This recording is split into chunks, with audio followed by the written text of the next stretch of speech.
মিষ্টি মধুর সুরে শাপলা ফোটা ঝিলের জলে ঢেউ যে খেলা করে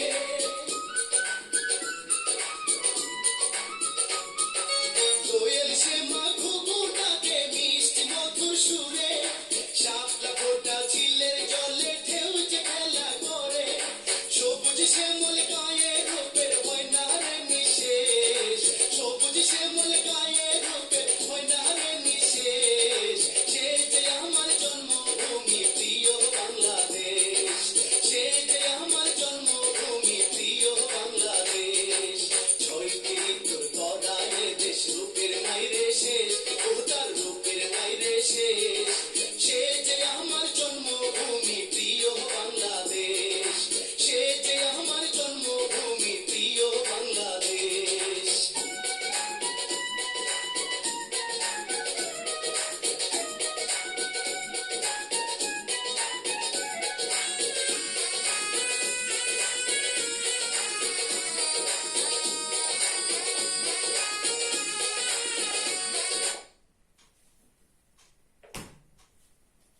আসসালামু আলাইকুম।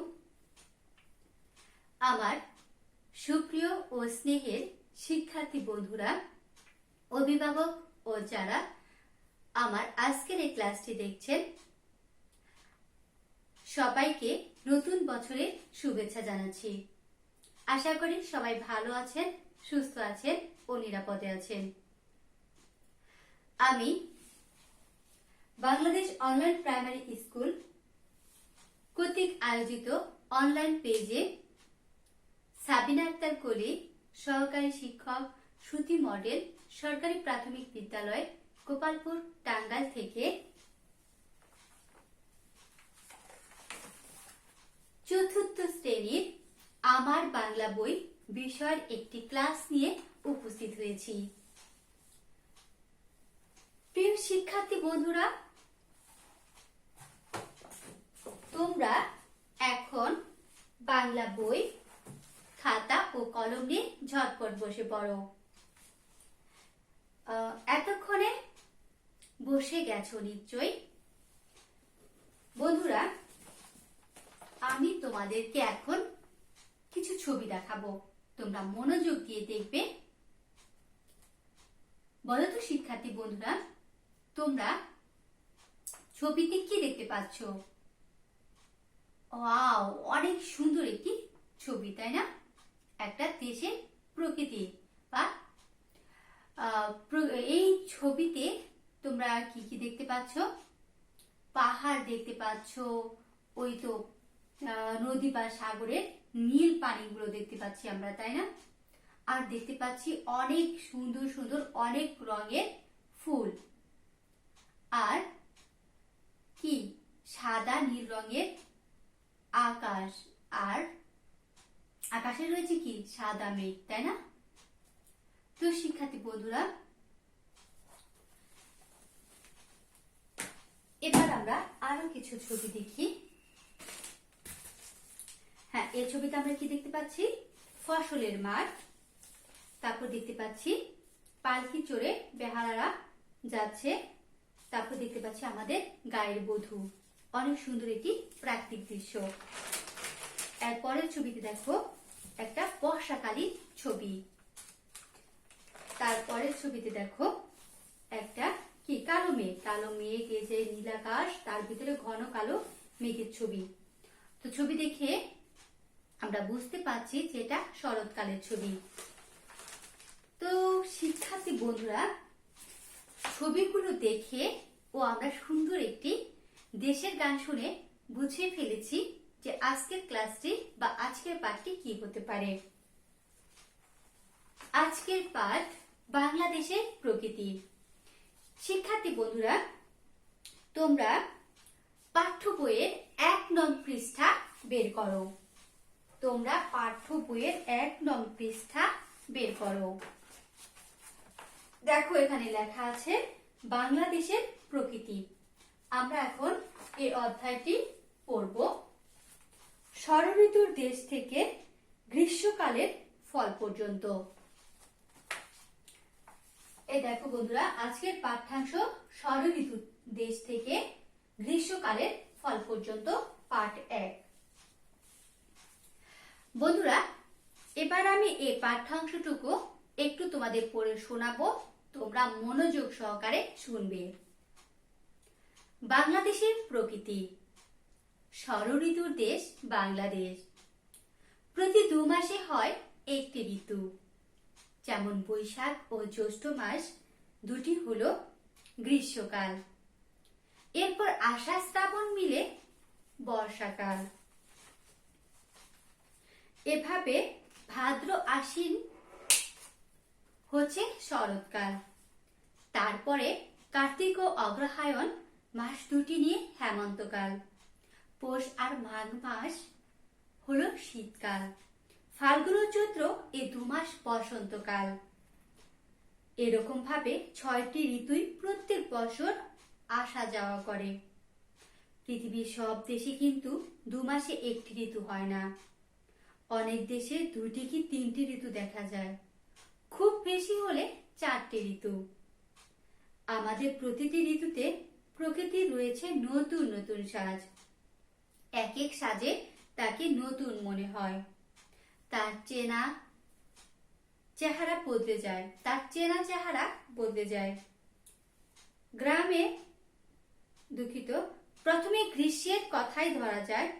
গ্রীষ্মে কি প্রচন্ড গরম, রৌদ্রের অসহ্য তাপ। দুপুরে যদি পথে বের হতেই হয়, তখন মাথার উপরে ছাতা ধরে লোকে হাঁটে। গরম যতই হোক, গ্রীষ্মকে কিন্তু মধু মাস বলা হয়। এ সময় মধুর মতো মিষ্টি নানা ফল পাওয়া যায়। আম, জাম, কাঁঠাল, আনারস ও লিচু গ্রীষ্মকালের ফল। তো প্রিয় শিক্ষার্থী বন্ধুরা, এবার আমরা পাঠ্যাংশটুকু থেকে আমরা যুক্ত বর্ণগুলো খুঁজে বের করি এবং তা ভেঙে লিখব। ঠিক আছে বন্ধুরা, তোমরা খাতাতে ঝটপট লিখে ফেলো। আমিও খুঁজে বের করি যে আমাদের এই পাঠ্য বইয়ে কি কি যুক্ত বর্ণ রয়েছে।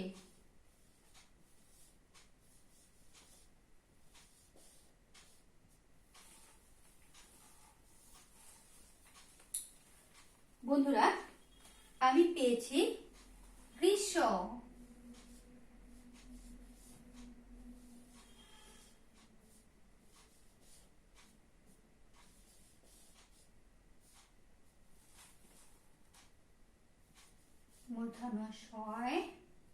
মূর্ধন্য ষ ম সংযুক্ত।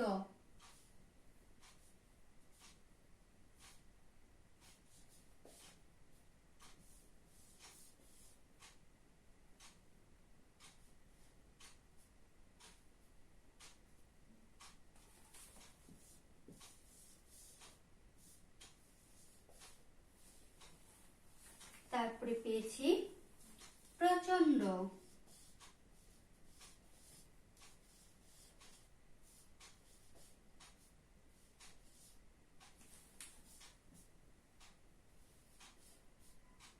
মূর্ধন্যয় ড সংযুক্ত।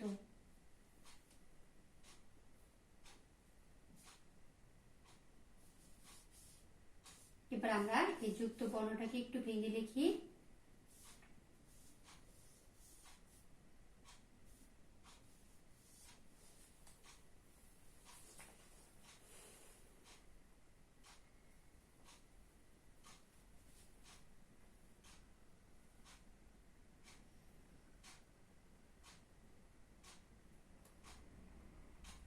বন্ধুরা,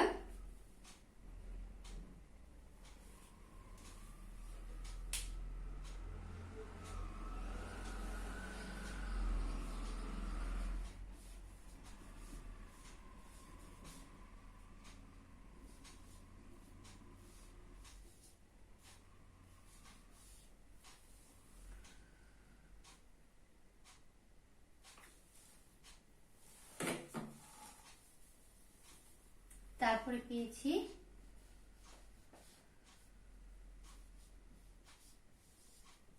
ফাল্গুন,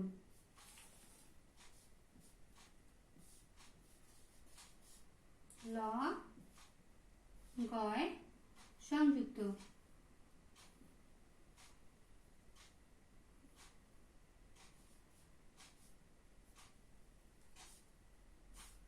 এবার আমরা এই যুক্ত বর্ণটাকে একটু ভেঙে লিখি।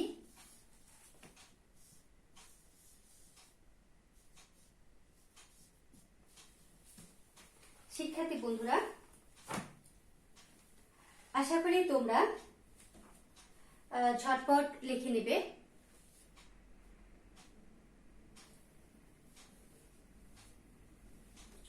এতক্ষণে তোমাদের লেখা শেষ হয়েছে নিশ্চয়ই, এজন্য তোমাদেরকে অসংখ্য অসংখ্য ধন্যবাদ।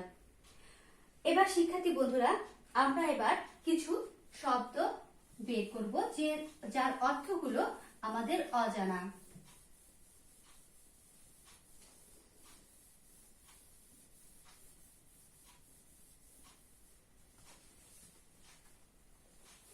পাঠ্য বইয়ের শব্দার্থগুলো মানে পাঠ্যাংশ শব্দার্থগুলো মোটামুটি অনেকগুলোই মানে সবগুলোই প্রায় জানা।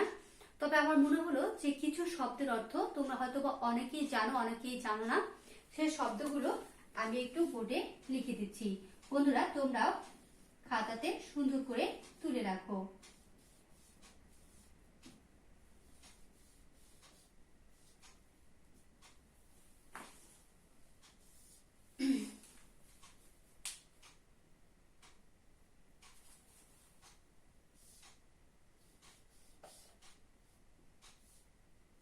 চলো বন্ধুরা, আমরা এবার কিছু শব্দার্থ দেখে নিই।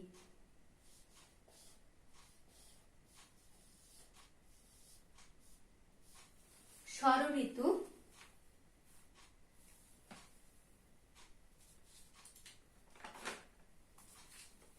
ষড়ঋতু অর্থ বাংলার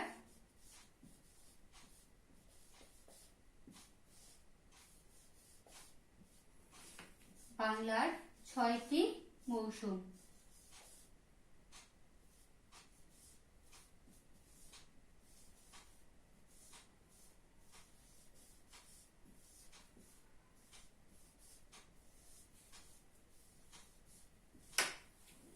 ষড়ঋতু বাংলার 6টি মৌসুম।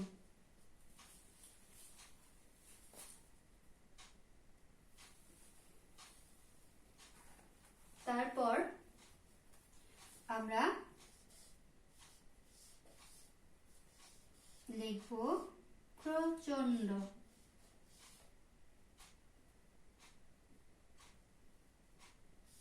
প্রচন্ড যার অর্থ প্রবল। আমার সাথে তোমরাও বলো, প্রচন্ড যার অর্থ প্রবল। ষড়ঋতু বাংলার 6টি মৌসুম। ষড়ঋতু বাংলার 6টি মৌসুম। প্রচন্ড, প্রবল।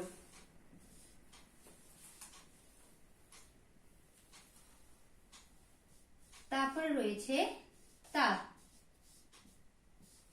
যার অর্থ উষ্ণতা।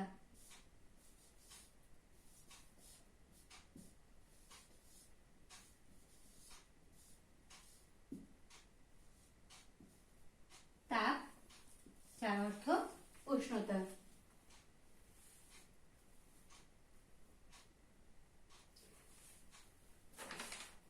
তো শিক্ষার্থী বন্ধুরা, আমরা শব্দ ও শব্দার্থগুলো জেনে নিয়েছি।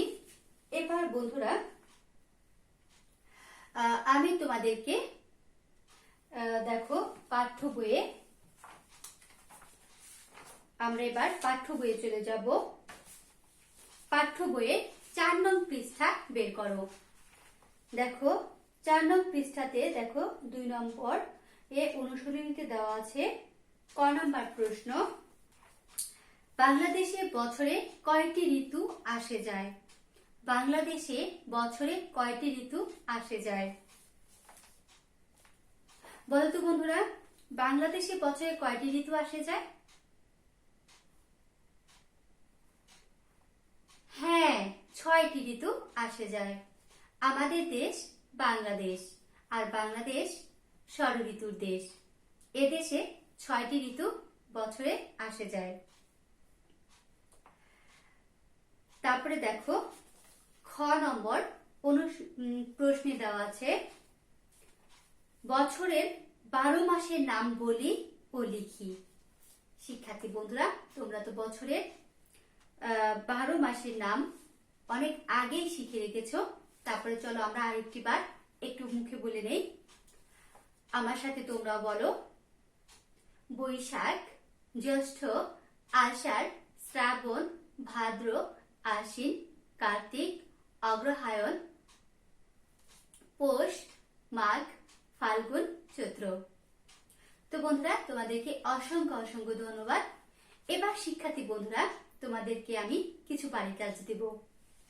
বাড়ির কাজ না, মানে লেখার কাজ দেব। তোমরা ঝটপট লিখে নাও।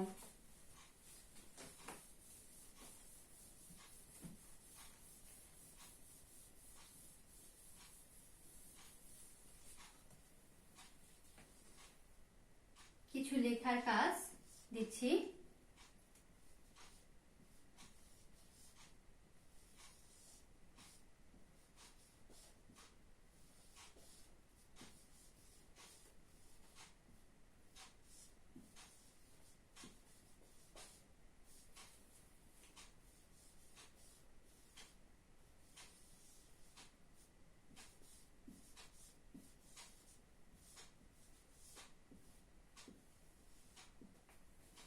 গ্রীষ্মকালে কি পড়ে? তোমরা ঝটপট লিখে ফেলো।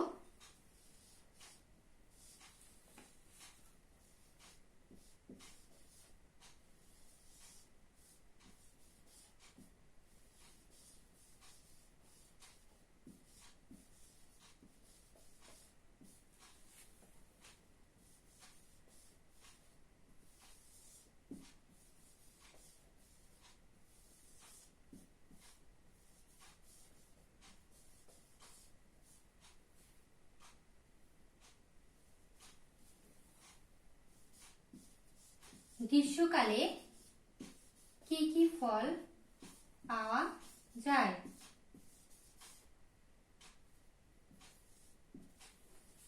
শিক্ষার্থী বন্ধুরা, ঝটপট লিখে ফেলো। 1 নম্বর প্রশ্ন, গ্রীষ্মকালে কি পড়ে? 2 নম্বরে লেখার কাজ দিয়েছি, গ্রীষ্মকালে কি কি ফল পাওয়া যায়?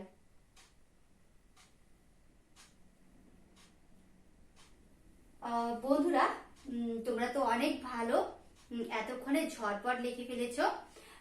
চলো আমরা একটু পড়ে নেই যে গ্রীষ্মকালে কি পড়ে। আমরা সবাই জানি যে গ্রীষ্মকাল প্রচন্ড তাপ থাকে,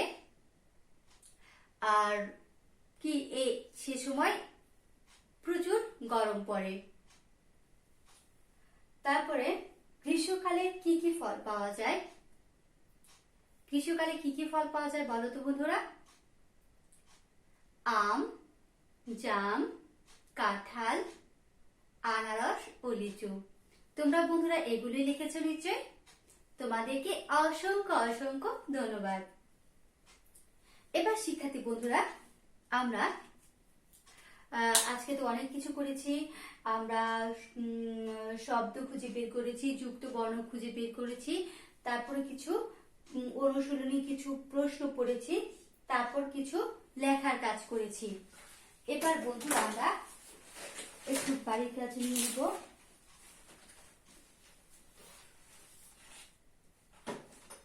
বাড়ির কাজটা নোটবুকে ঝটপট লিখে নাও। বাড়ির কাজ, গ্রীষ্মকালে প্রকৃতি সম্পর্কে 4টি বাক্য লেখো। গ্রীষ্মকালে প্রকৃতি সম্পর্কে 4টি বাক্য লেখো।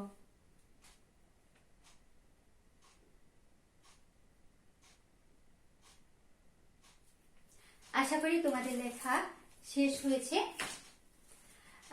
শিক্ষার্থী বন্ধুরা, তোমরা সবাই ভালো থাকো, সুস্থ থাকো ও নিরাপদে থাকো, এই শুভকামনায় আমি এখন বিদায় নিচ্ছি। আল্লাহ হাফেজ।